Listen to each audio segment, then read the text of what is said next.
Welcome to सफलता classes. सफलता classes में आपका स्वागत है। मैं अभय चंद्र कुमार। आज का जो टॉपिक है वह है साइंस। हम लोग साइंस से क्या करेंगे, मिक्स क्वेश्चन को देखेंगे। अगर आप लोग इस चैनल पे नए हैं तो इसे ज़रूर सब्सक्राइब करें और इसे लाइक भी और अपने दोस्तों में ज़रूर इसे शेयर करें। चलते हैं हम लोग क्वेश्चन की तरफ। क्वेश्चन नंबर 1 में क्या कह रहा है, प्रकाश के परावर्तन के कितने नियम होते हैं। तो प्रकाश के परावर्तन के 2 नियम होते हैं। प्रकाश के परावर्तन क्या होता है कि कोई भी समतल दर्पण पे जो किरण आती है, आपतित किरण टकरा के वापस चली गई, परावर्तित किरण और ये अविलंब, तीनों क्या होता है, एक ही समतल में। पहला नियम क्या हो गया, आपतित किरण, परावर्तित किरण और अविलंब तीनों क्या होगा, एक ही समतल में होगा। और आपतन कोण I और परावर्तन कोण R, ये दोनों क्या होंगे, बराबर। प्रकाश के परावर्तन के दूसरे नियम से क्या होता है, आपतन कोण I बराबर में परावर्तन कोण R। चलते हैं नेक्स्ट क्वेश्चन पे। वायु में गमन करती प्रकाश की किरण जल में तिरछी प्रवेश करती है तो यह किरण, देखिए अब यहाँ पे दो यहाँ पे क्या होता है, प्रवेश करने की बात होती है। तो जब हम प्रकाश की अपवर्तन पढ़ते हैं तो उसमें 2 माध्यम होता है, एक होता है सघन और एक होता है विरल। विरल मतलब जो कण है जो दूर दूर है, और सघन मतलब कण जो है पास पास। जब प्रकाश की किरण सघन से विरल में जाएगी, जाना चाहिए तो सीधे यहाँ पे अविलंब डालेंगे, लेकिन ऊपर विरल है, ये क्या होगा, अविलंब से दूर भागेगी। ये पहला हो गया।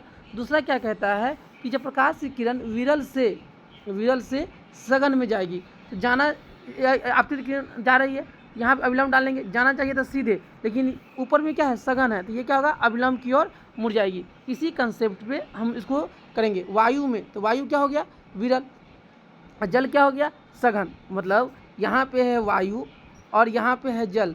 प्रकाश की किरण कहाँ जा रही है, वायु से कहाँ जा रही है, जल में। वायु है विरल और जल है सघन।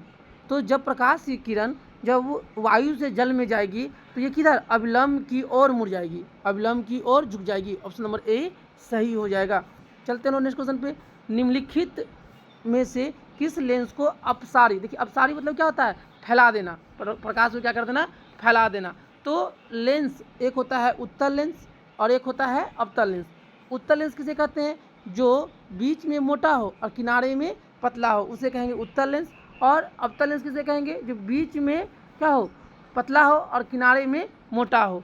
तो जब प्रकाश की किरण को जब हम लोग अवतल लेंस से भेजेंगे तो ये क्या होता है, प्रधान अक्ष, प्रकाश की किरण जा रही है यहाँ, और ये जैसे ही यहाँ पड़ेगा तो ये किसको क्या करेगा, ये फैला देगा। तो किस लेंस को अपसारी लेंस कहते हैं, तो अवतल लेंस को अपसारी लेंस कहते हैं। और इसी क्वेश्चन में पूछेगा अभिसारी, अभिसारी मतलब क्या होता है, प्रकाश को इकट्ठा कर देना। तो उत्तल लेंस क्या करता है, जब प्रकाश की किरण जब अनंत से आती है तो इसको कहाँ पे इकट्ठा कर देता है, फोकस पे। तो उत्तल लेंस को कहते हैं हम लोग अभिसारी लेंस और अवतल लेंस को कहते हैं अपसारी लेंस। चलते हैं नेक्स्ट क्वेश्चन पे। किसी बीम का वास्तविक तथा समान साइज का प्रतिबिंब प्राप्त करने के लिए बीम को उत्तल लेंस के सामने कहाँ रखें, देखिए बीम को उत्तल लेंस के सामने हम लोग कहाँ रखेंगे, जैसे ये उत्तल लेंस है, ये उसका प्रधान अक्ष है, ये उसका F1 है और ये उसका 2F1 है और ये F2 है और ये 2F2 है। तो प्रकाश को कहाँ पर रखेंगे हम लोग, 2F1 पे। तो ये कहाँ बनेगा, 2F2 पे। जितना बड़ा वस्तु रहेगा उतना ही बड़ा प्रतिबिंब बनेगा। वस्तु ऊपर दिख रहा है, प्रतिबिंब नीचे, तो प्रतिबिंब कैसा बनेगा, उल्टा बनेगा। और उल्टा प्रतिबिंब कैसा होता है, वास्तविक। तो वस्तु को कहाँ रखेंगे हम लोग, लेंस के फोकस दूरी की दोगुनी दूरी पर। ऑप्शन नंबर बी सही हो जाएगा। चलते हैं नेक्स्ट क्वेश्चन पे। मानव नेत्र के जिस भाग पर किसी वस्तु का प्रतिबिंब बनता है वह है, तो कहाँ बनता है, दृष्टि पटल पे। कैसा बनता है, वास्तविक। कैसा बनता है, वास्तविक। और वास्तविक पटल कैसा बना होता है, उल्टा। तो दृष्टि पटल पे प्रतिबिंब कैसा बनेगा, वास्तविक बनेगा और उल्टा बनेगा। चलते हैं नेक्स्ट क्वेश्चन पे। किसी माध्यम का अपवर्तनांक म्यू है, तो म्यू बराबर में क्या होता है, साइन I बटा में साइन R। कौन सा हो जाएगा, ऑप्शन नंबर ए सही हो जाएगा। चलते हैं नेक्स्ट क्वेश्चन पे। किसी लेंस का आवर्धन, देखिए लेंस का आवर्धन किससे दोनों एम, ये कहता है V बटा में U। देखिए यहाँ पे V मतलब प्रतिबिंब की दूरी और U वस्तु की दूरी। अगर इसको लेते हैं मीटर में, अगर वस्तु प्रतिबिंब की दूरी लेते हैं मीटर में तो वस्तु की दूरी भी किसमें लेंगे, मीटर में। तो मीटर कट जाएगा, तो क्या हो जाएगा, मात्रकहीन, मात्रक विहीन या मात्रकहीन। चलते हैं नेक्स्ट क्वेश्चन पे।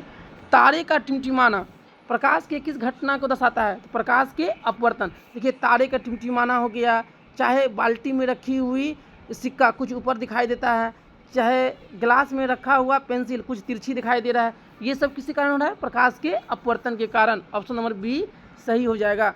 चलते हैं नेक्स्ट क्वेश्चन पे। किसी चालक का प्रतिरोध निम्नलिखित में से किस पर निर्भर करता है? देखिए, तो प्रतिरोध बराबर क्या था? आर बराबर में रो एल बाई ए।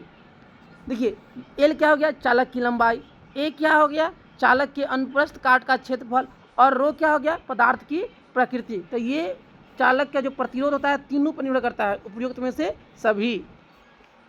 चलते हैं हम नेक्स्ट क्वेश्चन पे। निम्नलिखित में कौन विद्युत शक्ति का, देखिए विद्युत शक्ति का ऐसा मतलब क्या होता है? वाट।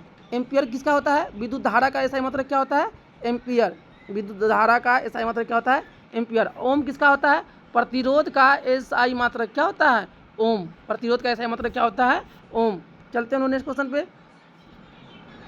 विद्युत परिपथ में विद्युत धारा को मापने के लिए निम्नलिखित में से किस युक्ति, देखिए किसी विद्युत परिपथ में विद्युत धारा कितना प्रवाहित हो रहा है उसको मापने के लिए हम लोग किसका उपयोग करते हैं? आमीटर को। और वोल्टेज नापने के लिए वोल्ट मीटर को। लेकिन क्वेश्चन पूरा है धारा का, धारा किससे नापेंगे? आमीटर से। अब वोल्टेज किससे नापेंगे हम लोग? वोल्ट मीटर से। चलते हैं नेक्स्ट क्वेश्चन पे। फ्यूज तार के लिए निम्नलिखित में कौन सा कथन सत्य है? देखिए, फ्यूज तार के लिए क्या होना चाहिए? प्रतिरोध क्या होना चाहिए? उच्च। प्रतिरोध अधिक होना चाहिए, और गलनांक क्या होना चाहिए? कम। गलनांक क्या होना चाहिए? कम। प्रतिरोध अधिक और गलनांक कम होता है। चलते हैं निम्नलिखित पदार्थों में कौन चुंबकीय पदार्थ नहीं है? देखिए, लोहा चुंबकीय पदार्थ है, निकेल चुंबकीय पदार्थ है, कोबाल्ट भी है, लेकिन पीतल चुंबकीय पदार्थ नहीं है। चलते हैं नेक्स्ट क्वेश्चन पे। किसी विद्युत धारावाही सीधी लंबी परिनालिका के भीतर चुंबकीय क्षेत्र, देखिए अगर मान लीजिए ये चुंबक है और इसमें धारावाही क्या परिनालिका लगा दिए, तो इसमें क्या होगा? प्रत्येक सभी बिंदु पे क्या होगा? मतलब सभी बिंदु पे जो चुंबकीय क्षेत्र क्या होगा? समान होगा। ऑप्शन नंबर डी, सभी बिंदुओं पर समान होता है। विद्युत धारा के चुंबकीय प्रभाव का खोज किसने किया था? तो ओस्टर्ड। ऑप्शन नंबर ए सही हो जाएगा। चलते हैं नेक्स्ट क्वेश्चन पे। निम्न में से कौन जैव मात्रा ऊर्जा का स्रोत का उदाहरण नहीं है? देखिए, जैव मात्रा जो सड़े गले से बन, जैसे लकड़ी है, गोबर गैस है, कोयला है, लेकिन नाभिकीय ऊर्जा नहीं है। ऑप्शन नंबर सी सही हो जाएगा। चलते हैं नेक्स्ट क्वेश्चन पे। Na2SO4 plus BaCl2। देखिए, यहाँ से Na2 कहाँ पे आ गया? Ba के पास, और Ba कहाँ चला गया? SO4 के पास। तो इसे हम लोग क्या कहेंगे?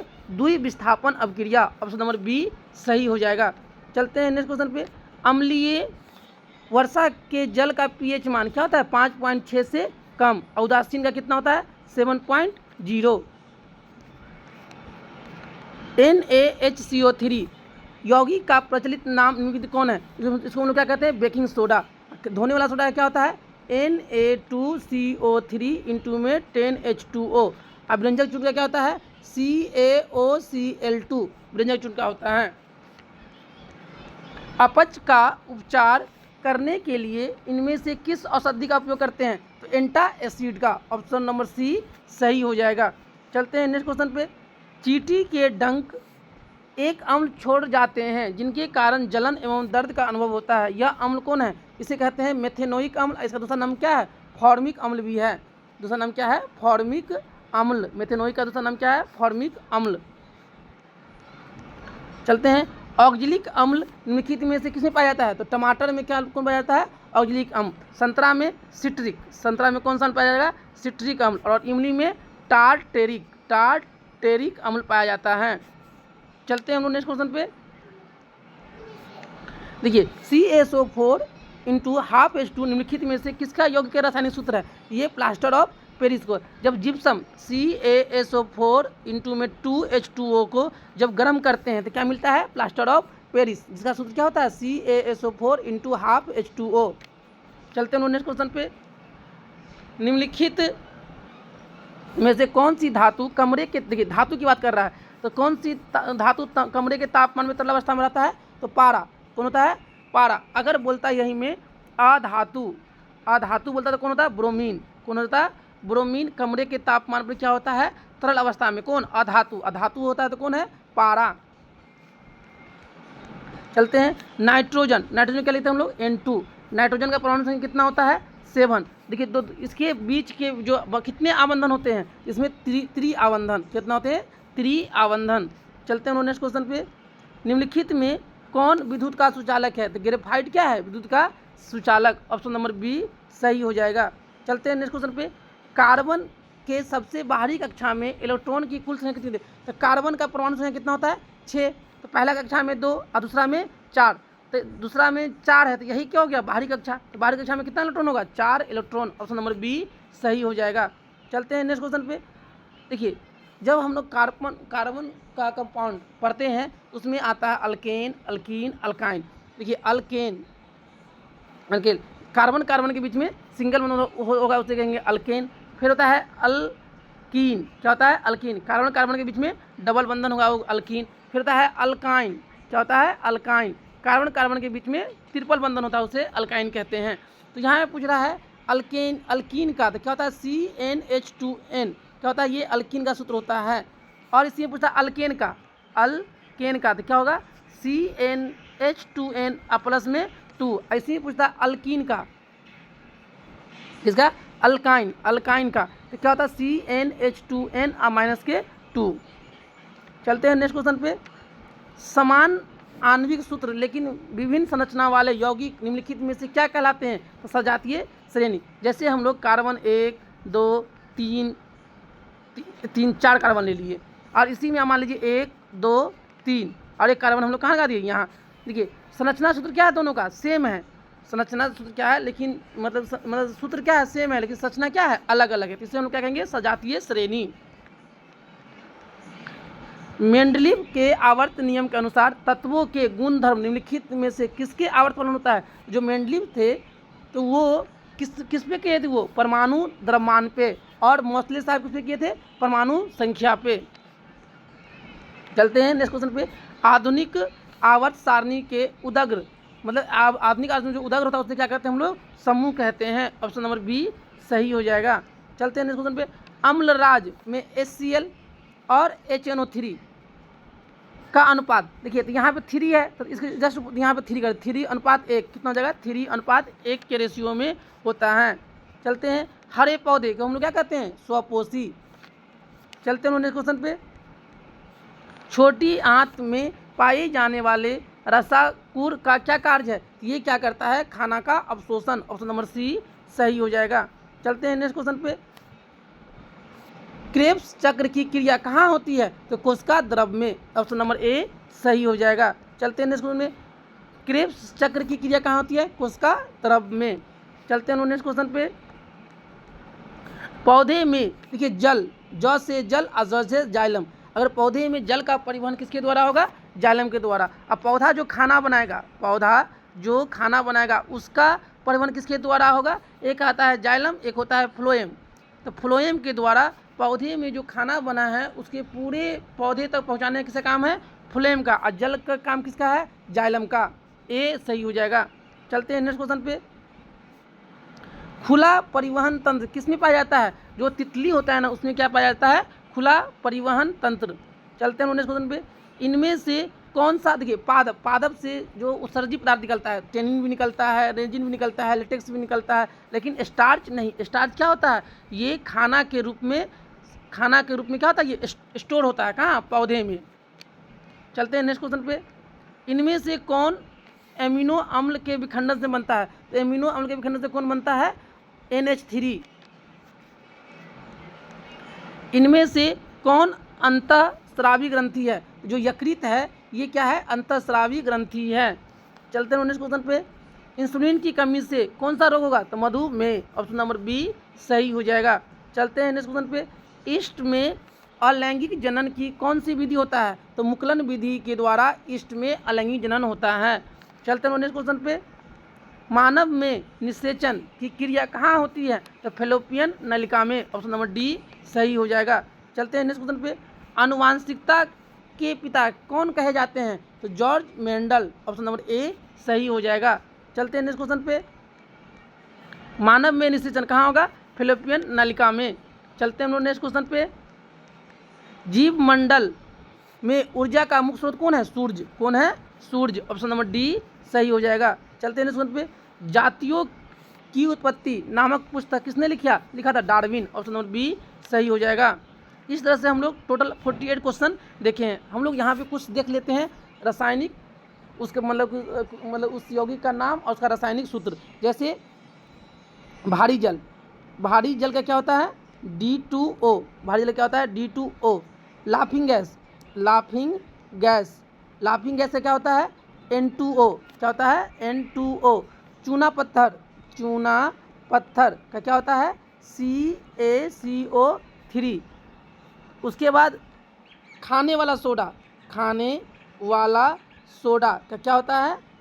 NaHCO3। धोने वाला सोडा का क्या होता है? Na2CO3 इंटू में 10H2O। फिर आगे चलते हैं हम लोग। नमक का क्या होता है? NaCl। सिंदूर का क्या होता है? HGS। सिंदूर का क्या होता है? HGS। फिर होता है जिप्सम का क्या होता है? CaSO4 इंटू में 2H2O। और जब इसको गर्म करेंगे तो क्या मिलेगा? Plaster of Paris. क्या होगा इसका?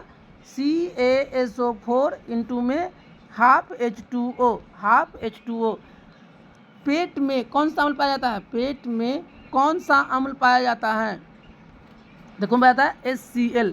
अगर बोला जाए बैटरी में कौन सा अम्ल पाया जाता है? तो H2SO4। इसको हम लोग क्या कहते हैं? तेजाब भी कहते हैं। इसको क्या कहते हैं हम लोग? तेजाब भी कहते हैं। Sodium hydroxide